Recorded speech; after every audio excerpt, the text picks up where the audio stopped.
नमस्कार केमन आছেন সবাই চয়নিকা ব্লগে সবাইকে স্বাগত জানাই। আজকে করব আমি হচ্ছে দই পটল।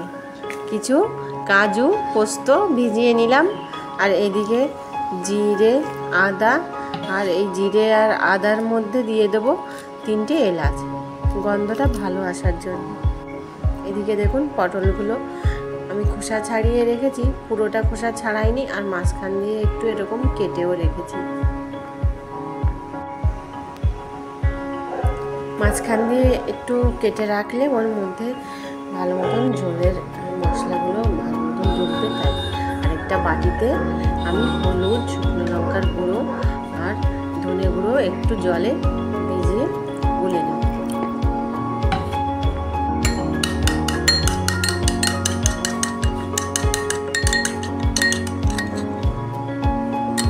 এদিকে একটা কড়াই বসিয়ে দিলাম, কড়াইতে দিয়ে দেবো হচ্ছে সাদা তেল। আজকে রান্নাটা সাদা তেলে করব। পটলগুলো একটু ভেজে নেব।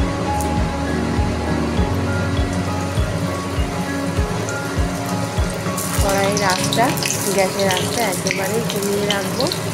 জালটা বাড়ালে কিন্তু পটলটা একেবারেই ধরে যাবে অল্প সময়ের মধ্যে। এই জন্য আস্তে আস্তে রান্নাটা করবো, জালটা কমিয়ে দেবো। ভালো করে পটলটা আমি কম জালে ভেজে নেব। উপর থেকে ছড়িয়ে দেবো নুন দিয়ে আমি পটলটা ভেজে নেব। মনে রাখবেন একদমই কিন্তু জালটা বাড়ানো যাবে না, বাড়ানো কিন্তু এই যে এমনিতে একটু লালচে হয়ে আসছে আর জালটা বাড়িয়ে দিলে পুরো পুড়ে যাবে।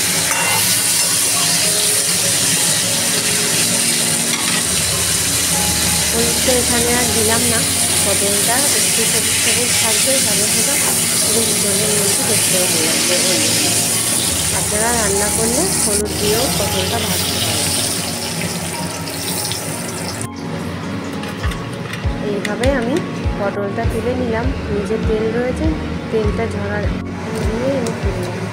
যেটুকু তেল ছিল ওই তেলের মধ্যে আমি দিয়ে দেবো 2টো শুকনো লঙ্কা আর তেজপাতা করে। এদিকে আদা জিরে আর এলাচ ছিল 3টে বেটে রেখেছি, এটা তেলের মধ্যে দিয়ে দেবো।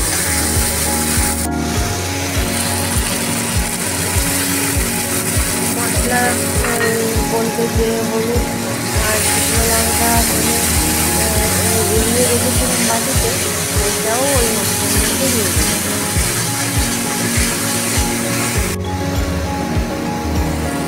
এদিকে কাজু বাটা বলতে কাজু আর পোস্ত বাটাটা ওটাও দিয়ে দেবো। সব মশলাগুলো কিন্তু একে একে দিয়ে দেবো। আর গ্যাসের আঁচটা কিন্তু একেবারে কম হবে, একটুও বাড়াবো না, আস্তে আস্তে করে জাল হবে, বেশ সুন্দর রান্না হবে। এই দেখুন মশলা দিয়ে কিন্তু তেলটা ছেড়ে এসেছে।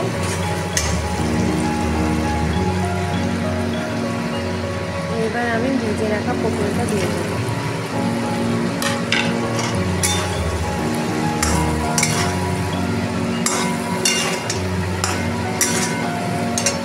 পটলটা দিয়ে ভালো করে মশলার সঙ্গে আমি কষিয়ে নেব।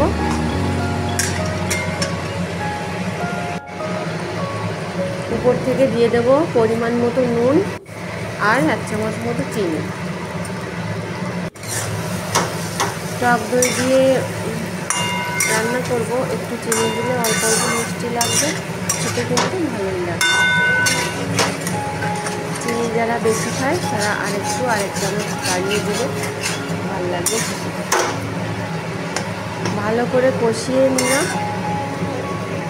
মশলা দিয়ে। অনেকটা এই যে পটলের গা দিয়ে তেল ছেড়ে দিয়েছে।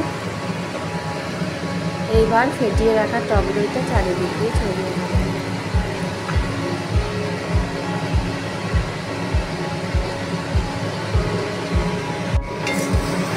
দেখুন টক দইটা দিয়ে কি সুন্দর একটা দেখতে লাগছে, সাদার মধ্যে হালকা হলুদ আবার সবুজ।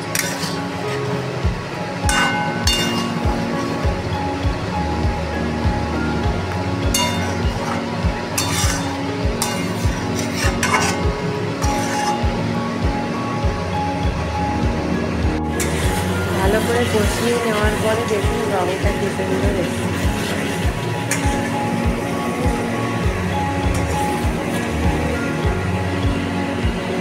পটলগুলো কিন্তু একটাও গলে যায়নি, কষাতে কষাতে বেশ সুন্দর কষে গেছে। আর এই দেখুন গোটা গোটাও রয়েছে, ভালো মতন কষানো হয়ে গেছে। কিন্তু এবারে অল্প পরিমাণ মশলা ধোয়া জল রয়েছে, ওই মশলা ধোয়া জলটাই দিয়ে দিবে।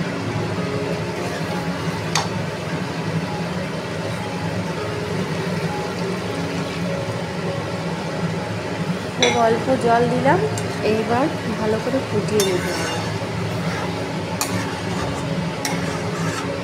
ভালো করে খানিকক্ষণ প্রায় 10-15 মিনিট ফুটিয়ে নিলেই কিন্তু, আর জালটা একদমই বাড়ানো যাবে না, একেবারে মিডিয়াম জালে এবার ঝোলটা ফুটিয়ে নিয়েছি। আর রান্না কিন্তু আমার শেষের দিকে। পটল সুন্দর সেদ্ধ হয়ে গেছে, ঝোলও ফুটে গেছে, উপর দিয়ে একটু ঘি ছড়িয়ে নামিয়ে নেব। তো নমস্কার, আজকে এরকম সবাই অনেক ভালো থাকবেন, সুস্থ থাকবেন। আমার ভিডিওটা অনেকেই দেখছেন কিন্তু সেইভাবে কেউ লাইক কমেন্ট শেয়ার করছেন না। সবার কাছে অনুরোধ রইল, আমাকে লাইক কমেন্ট শেয়ার করবেন, সাবস্ক্রাইব করবেন, তাহলে আমি সামনের দিকে এগিয়ে যেতে পারব। সব শেষে ঘি দিলাম, এবার নামিয়ে দেবো।